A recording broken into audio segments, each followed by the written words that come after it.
श्रद्धा murder case की घटना ने पूरे देश को हिला के रख दिया था। जब लोगों को पता चला कि आफ्ताब नाम के आदमी ने अपनी खुद की गर्लफ्रेंड श्रद्धा यानी अपनी लिव इन पार्टनर के शरीर के 35 टुकड़े कर उन्हें जगह जगह फेंक दिए थे। अभी एक नई अपडेट सामने आई है जिसमें पता चला है कि झारखंड के रहने वाले दिलदार नाम के आदमी ने अपनी खुद की पत्नी के शादी के तकरीबन 10 दिन के बाद शरीर के 50 टुकड़े कर अलग अलग जगह फेंक दिए, जिसे जब स्थानीय लोगों ने कुत्ते को एक इंसान का मांस खाते हुए देखा तो उन्होंने तुरंत पुलिस को इस मामले के बारे में बताया और उन्हें इन्फॉर्म किया। जब पुलिस ने वहां पर जाकर देखा तो पुलिस को उसके शरीर के कुछ ही टुकड़े मिले। अभी तक जो मृतक है, जो औरत है, उसके सिर का हिस्सा नहीं मिल पाया है।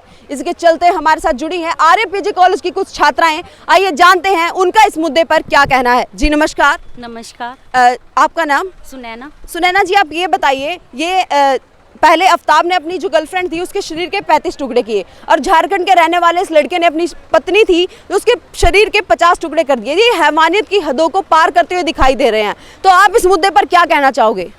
जैसे कि आपने बताया कि 50 टुकड़े एक लड़के के कर दिए और श्रद्धा नाम की लड़की के 35 टुकड़े आफ्ताब ने किए थे।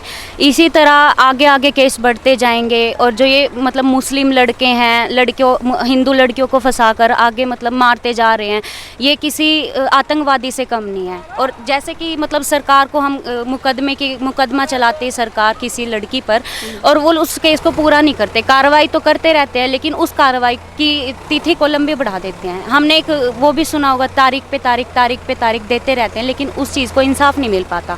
उस चीज़ को इंसाफ नहीं मिल रहा है तो फिर लड़कियां कहाँ जाए? लड़कियां ही खुद पे जागरूक नहीं है, खुद पे ट्रस्ट नहीं करती, माँ बाप पे ट्रस्ट नहीं करती। माँ बाप उनको किसी गलत चीज़ को करने से रोकते हैं लेकिन वो फिर भी उस गलत चीज़ की तरफ जाती हैं, तो ये गलत है। और रही सरकार की बात, सरकार ने काफ़ी सारे कानून बना रखे, काफ़ी सारे लॉ बना रखे हैं। उन लोगों को, आधे लोगों को तो पता ही नहीं है। अगर हर एक बंदा, हर एक लड़का, हर एक लड़कियां, हर एक पेरेंट्स, हर एक बूढ़े उस कानून से जागरूक रहें तो फिर उस चीज़ पे केस चला सकते हैं। अब सरकार को मतलब लोगों को कानून नहीं पता है, उन कानून का पालन नहीं करते हैं, फिर सरकार भी दाब देती है उस केस को और सरकार को टीआरपी ज़्यादा मिल जाती है किसी चीज़ को लेके और न्यूज़ वालों को भी काफ़ी सारा टीआरपी मिल जाती है, लेकिन वो उस केस को बढ़ाते रहते हैं। फिर सरकार के दबाव में आके किसी ना किसी हद तक वो केस को बंद कर देते हैं। तो जैसा कि इन्होंने कहा कि तारीख पे तारीख मिलती रही जज साहब, पर इंसाफ नहीं मिला। अब ऐसा ही कुछ मामला लड़कियों के मामले में भी देखने को मिल रहा है।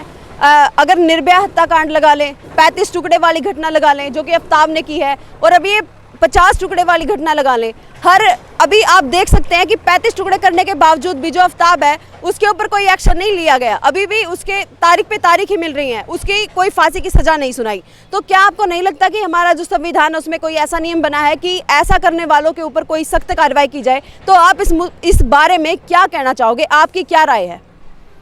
सरकार को लड़कियों के मामले में कुछ कानून बनाने चाहिए। वैसे तो लड़कियां बाहर नहीं जा पाती, कुछ ऐसे काम हो जाते हैं कि पेरेंट्स भेजने नहीं चाहते कि भाई बाहर जाते, कुछ ऐसे काम हो जाते हैं, फिर घर के सोचते कि भाई बाहर भेज के लड़कियों को क्या करेंगे, ऐसे होते हैं। तो सरकार को सख्त कदम उठाने चाहिए कि भाई लड़कियों की सेफ्टी रखे, कुछ कानून बनाने चाहिए, बट ऐसा नहीं हो रहा। सरकार लड़कियों की एजुकेशन पर तो ध्यान दे रही है बट इतना नहीं दे रही है कि लड़कियां आगे बढ़ सके।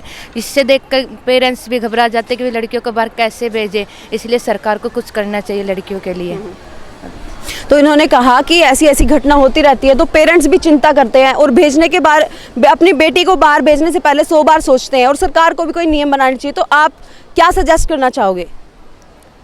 पहली बात तो इन लड़कियों को इन प्यार वगैरह के जाल में पड़ना ही नहीं चाहिए, क्योंकि जब उन्हें ये नहीं दिखता कि माँ बाप है, वे इतने साल तक उन्हें इतना प्यार करते हैं और वे एक तरफा प्यार जो कोई लड़का होता है उसके पीछे पड़ जाती हैं, ये उनकी सबसे बड़ी गलती है।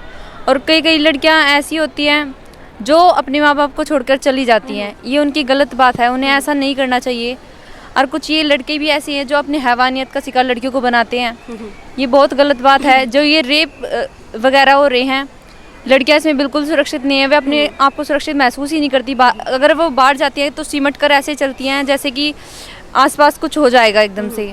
तो इस वजह से हमें सरकार से ये विनती करती हूँ कि लड़कियों पर थोड़ा, वो लड़कों को जो ये हैवानियत के काम कर रहे हैं, ये जो 35 टुकड़े और 50 टुकड़े ये लड़कियों के करके ऐसे गटर उसमें घेर देते हैं कूड़े करकट में, तो ये गलत बात है। उन्हें इन पर एक्शन तुरंत ही लेना चाहिए।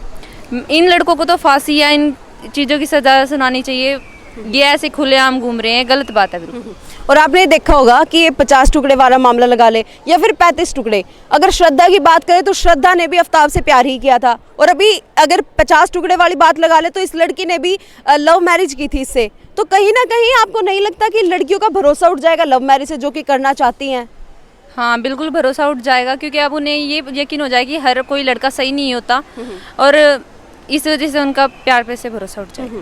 तो जैसा कि आपने देखा कि सभी छात्राओं का कहना है कि अगर लव मैरिज की बात करें तो लड़कियां किसी से भी शादी या लव मैरिज करने से पहले 10 बार सोचेंगी कि हम इस इंसान पर भरोसा कर सकते हैं या फिर नहीं। और अगर करें नियमों की बात तो हर किसी का यही कहना है कि सरकार को सख्त से सख्त कार्रवाई करनी चाहिए, ना कि इनके टेस्ट या फिर इनकी हर बार कोर्ट में जो सुनवाई होती है या फिर इनको बार बार कोर्ट में ले जाया जाता है, ये ना करने के बजाय इनके ऊपर तुरंत से तुरंत एक्शन लेना चाहिए और सख्त से सख्त और कड़ी से कड़ी कार्रवाई करनी चाहिए, ताकि जो देश की बेटियां हैं वो सुरक्षित रह सके। कैमरा पर्सन विशु के साथ मैं दिवांशु शर्मा, एसीपी नेटवर्क पानीपत।